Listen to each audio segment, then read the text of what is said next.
जवाब क्या अंडरस्टैंडिंग है साहब हमारी। 27 साल हो गए शादी को, लेकिन 27 साल की शादी की जिंदगी में उसने कभी मुझसे गंवार, मूर्ख, बेवकूफ, नालायक, पाजी, गधा ऐसे किसी शब्द का इस्तेमाल नहीं किया।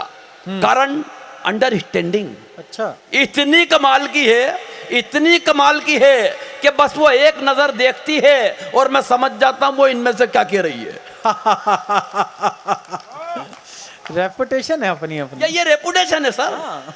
एक दिन मेरे सर आ गई, बोले देखो टीवी। मैंने कहा क्या हो गया?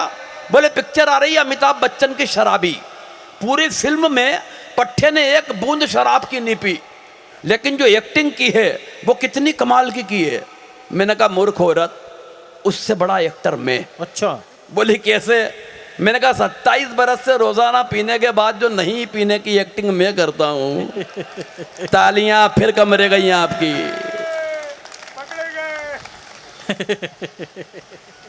तो सर कोई मतलब नहीं है, फोकट की बातें हैं। हाँ। मैं जैसा कि चिराग भाई ने मेरी भूमिका बनाई कि मैं व्यंग का कवि हूं, ये सारी बातें मैं सारी रात कर सकता हूं। लेकिन मुझे मालूम है कि मैं जैन समाज के उस मेले में खड़ा हुआ हूं, जैसा कि बताया अब शंभू भाई ने कि सन 88 से कवि सम्मेलन की परंपरा है। अगर मैं यहां से कविता की बात नहीं करूंगा तो मेरे मन को भी बड़ा दुख होगा। मैं व्यंग का कवि हूं, मैं एक व्यंग आपके बीच रखना चाहता हूं। और व्यंग सुनाने से पहले बस ये बता दूं कि व्यंग होता क्या है, वरना मैं आपको व्यंग सुना दूं और फिर आप कहो कि अब व्यंग सुनाओ।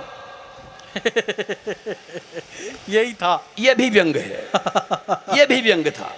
सर देश की हालत बहुत खराब है, राजनीति की मैं कोई बात नहीं करूंगा। आप ये समझ लो कि 2 पार्टियां हैं देश में, कोई बाकी जो आएगी ना सिर्फ बारात में शामिल होगी और निकल लेगी, लेकिन शाश्वत बस 2 हैं। मैं किसी का नाम नहीं लूंगा कौन है। आप ये समझ लो, एक पार्टी बहुत पुरानी है, जो पुराना बिस्किट है पार्ले जी, जो आज़ादी के वक्त लॉन्च किया गया, और वो पार्टी भी आज़ादी के वक्त लॉन्च की गई। और उसी वक्त उस पार्ले जी के फोटो पर एक पप्पू का फोटो बना दिया गया डिब्बे पे। एक पार्टी। दूसरी पार्टी है जो बाद में लॉन्च हुई लेकिन साइज में अचानक बड़ी हो गई, वो बिस्किट आप समझ लो मेरी गोल्ड। अब अगर व्यंग पहुंच जाए तो गोविंद राठी को शुरू करवाना। हमारी बदकिस्मती यह है साहब कि एक बिस्किट तो कप में जाता नहीं है, और दूसरा चला जाए तो वापस लौट कर आता नहीं। बस ये व्यंग है। अब आप समझ गए। मैं फिर एक उदाहरण और दे देता हूं। हाँ। हमारे एक बड़े व्यंगकार हुए हरिशंकर परसाई साहब। हाँ। उन्होंने कहा कि एक पेड़ पर उल्लू बहुत बैठते थे। जरा ध्यान से सुन लेना ये वाली बात, शायद व्यंग तक पहुंच जाओगे तो मुझे समझने में आसानी हो जाएगी। एक पेड़ पर, आइए सर, एक पेड़ पर उल्लू बहुत बैठते थे। पेड़ पर उल्लू बैठने से पेड़ रात दिन परेशान के इन उल्लुओं से कब छुटकारा मिलेगा। एक दिन पेड़ कट गया तो पेड़ बहुत खुश हुआ कि चलो उल्लुओं से छुटकारा मिला। बाद में उस कटे हुए पेड़ की जो लकड़ियां थी ना, उसकी संसद भवन की कुर्सियां बना दी गई। भाई तालियां मिल के बजा दो एक बार। अगर ये बात भी आपके व्यंग तक नहीं समझ पाए आप, तो फिर कुछ नहीं समझ पाएंगे। हाँ। सच बता रहा हूं, क्योंकि मैं जिस प्रदेश से आया हूं और आप जिस प्रदेश में हैं, मुझे तो वहां बैठ के नीचे जमीन पे बैठ के मोहन मोहन जपना पड़ता है। हाँ। लेकिन आप लोगों ने खड़े खड़े वाल पर रेखा खींच दी है। क्या बात है, वाह। यहां वाल भी समझ लो आप कौन है, और रेखा भी समझ लो आप कौन है। बस ये व्यंग है। अब सुनिए व्यंग कि एक दिन खुल गए शहर के भाग हमारे। एक मंत्री जी शमशान घाट के उद्घाटन के लिए पधारे। बहुत सही जगह बुलाया। उद्घाटन की पहली रस्म पूरी कराई गई। एक जलते हुए मुर्दे को बुझाकर मंत्री जी के हाथ से अग्नि दिलाई गई। क्या बात है, वाह। ये आग मैं जब तक भी लगा सकता हूं जब तक सब मिलके नहीं बजा लो। मैं मुर्दे को झुलस भी सकता हूं। एक जलते हुए मुर्दे को बुझाकर, सर ये किसी भी ग्रंथ में नहीं लिखा है कि आगे बैठे हुए लोग ताली नहीं बजाएंगे। अगर बात अच्छी होगी तो आपको भी बजाना पड़ेगी। एक जलते हुए मुर्दे को बुझाकर मंत्री जी के हाथ से अग्नि दिलाई गई।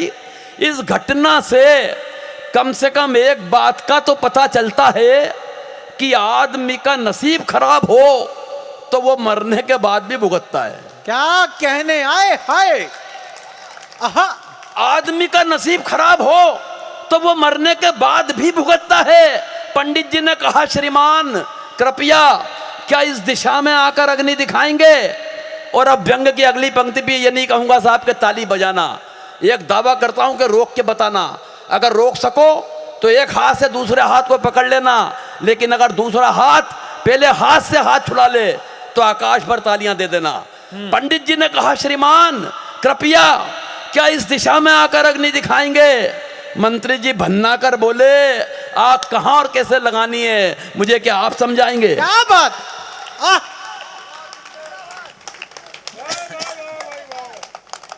आग कहां और कैसे लगानी है मुझे क्या आप समझाएंगे?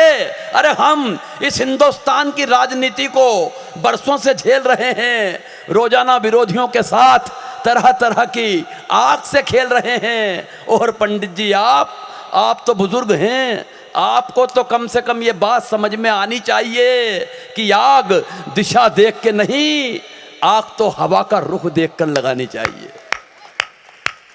जिंदाबाद हैं आप लोग। आग तो हवा का रुख देखकर लगानी चाहिए। अरे इन मुर्दों से निपटने की हमारी समझ को आप बेवजह नजरअंदाज कर रहे हैं। अरे पंडित जी, वो हम ही तो हैं जो 77 बरस से इन मुर्दों पे राज कर रहे हैं। क्या कहने भाई, वाह वाह वाह वाह गोविंद जी। क्या सुन रहे हैं आप लोग? हाँ, एक व्यंग और वो हाहू प्रा पढ़ देता हूं। कोड पानी है। हाँ। जैन समाज के कार्यक्रम में क्लियर करना पड़ता है। अच्छा। हाँ नहीं सर, ये बात नहीं है। आदमी और बोतल का रिश्ता कोई आज का नहीं है, जन्म जन्मांतर का है ये। बच्चा जब पैदा होता है तो मुंह से दूध की बोतल लगा दी जाती है। थोड़ा बड़ा होकर स्कूल जाने लगता है तो बस्ते में पानी की बोतल फंसा देते हैं। और थोड़ा बड़ा हुआ, स्कूल से कॉलेज में आया तो फिर कौन रोक सकता है कि वो बियर कि ना ले। चिंतन मनन आया तो फिर विस्की, ब्रांडी, रम, इनकी बोतल शुरू हुई और इनसे निपटा तो फिर किसी का बाप नहीं रोक सकता कि ग्लूकोज की नहीं लगे। बहुत अच्छे। और ग्लूकोज की बोतल ने अपना काम नहीं करा तो फिर खून की लगाई। और तालियां शायद इस बात पे पूरा सदन बजाएगा कि जब खून की बोतल भी अपना काम नहीं करती है तो मुंह से गंगा जल की बोतल लगा दी जाती है। क्या कहने भाई, वाह वाह वाह। तो ये तो क्या जन्म जन्मांतर का साथ है। कितना चिंतन है ये। ये चिंतन और मनन आता कहां से है? हमारे यहाँ तो जो मध्य प्रदेश के नेता है वो लेके आते हैं बेचारे। हाँ हाँ। सच बता रहा हूं। मैं तो एक पान की दुकान पे सर पान खाने के लिए जैसे ही रुका, एक नेताजी की गाड़ी आके रुकी और जैसे ही गाड़ी आके रुकी उस गाड़ी में से अगल बगल से 4-5 चमचे बाहर आए। मुझे नेताजी को देख के लगा कि किसी पार्टी के कोई मंत्री हैं। जब मुझे समझ में नहीं आया कि कौन से मंत्री हैं तो मैंने उनकी गाड़ी के आगे झांका तो जो नेम प्लेट थी उस पर लिखा हुआ था हाहू प्र जज टू। ओहो। हाहू प्र जज टू। मुझे ये तो समझ में नहीं आया कि कौन से मंत्री हैं, लेकिन एक बात समझ में आ गई कि किसी जनजाति के या अनुसूचित जनजाति के हैं। तो मैंने उनके ड्राइवर के गले में धीरे से हाथ डाला। मैंने कहा, भाई साहब ये कौन से मंत्री हैं? बोले ये कोई मंत्री नहीं है। मैंने कहा ये फिर हाहू प्र? बोले ये हारा हुआ प्रत्याशी है। तालियां कम है आपकी थोड़ी सी। अरे मैंने कहा फिर ये आप पूरे सदन की तो अब बजेगी। मैंने कही फिर कोष्टक में जज क्या है? बोले इसकी जमानत भी जब्त हो गई थी। तो सर हम तो उस संताप को भी झेल रहे हैं, क्या नेताओं पे व्यंग्य करेंगे हम? और नेताओं पे व्यंग्य करने की अब इसलिए भी जरूरत नहीं बची कि लोग सीख ले लेते हैं, कहीं से भी ले लेते हैं। वो एक गांव का आदमी शहर में गया तो उसने दुकानदार से जाके पूछा, भाई साहब कोई लेटेस्ट आइटम आई हो तो बताओ। उस दुकानदार ने बोला, यार लेटेस्ट तो कुछ नहीं, लेकिन फ्रांस से एक चूहे की मूर्ति आई है जो देखने में ऐसी लगती है कि जैसे जीवित चूहा हो। जैसे ही उस गांव के आदमी ने, ग्राहक ने वो मूर्ति देखी तो उसको लगा कि हाथ में जीवित चूहा आ गया, तो उसने वो मूर्ति फौरन खरीद ली। जैसे ही वो अपने गांव उस मूर्ति को लेके आया तो उस गांव के जितने चूहे थे वो उस आदमी के पीछे लग गए। वो आदमी तेज चलने लगा, चूहे तेज चलने लगे, वो भागने लगा, चूहे भागने लगे, दौड़ने लगा, चूहे दौड़ने लगे। वो आदमी घबरा गया, उसकी कुछ समझ में नहीं आया। उसने उस मूर्ति को उठाया और एक कुएं में फेंक दिया। जितने चूहे थे वो पीछे पीछे कुएं में कूद गए। भाई साहब, उस आदमी में अकल आ गई। वो वापिस उस दुकानदार के पास गया और बोला, भाई साहब, किसी नेता की मूर्ति है क्या? क्या कहने।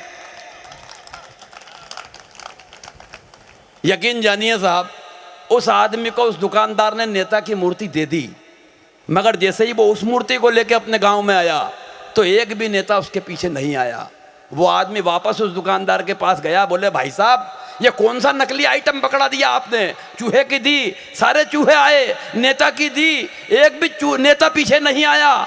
उस दुकानदार ने कहा, रुक देखता हूँ। रेपर खोला और जैसे ही मूर्ति को निकाल कर देखा तो वो उस ग्राहक के हाथ जोड़ के बोला, भाई साहब, मैंने आपको जल्दीबाजी में नेताजी सुभाष चंद्र बोस की मूर्ति दे दी। क्या कहने।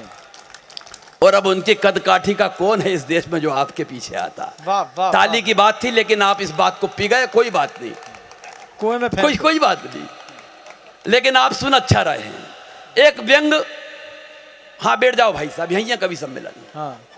नहीं, कई बार आदमी घूमता रहता है, पता नहीं चलता कि कहाँ है कवि सम्मेलन। यहीं है भाई साहब, बैठ जाओ।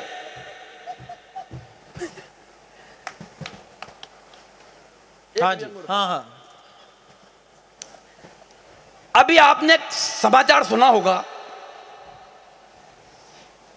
हरियाणा में 7 करोड़ रुपए में एक भैंसा बिका। भैंसा 7 करोड़ रुपए में, और भैंसा का नाम है युवराज। आप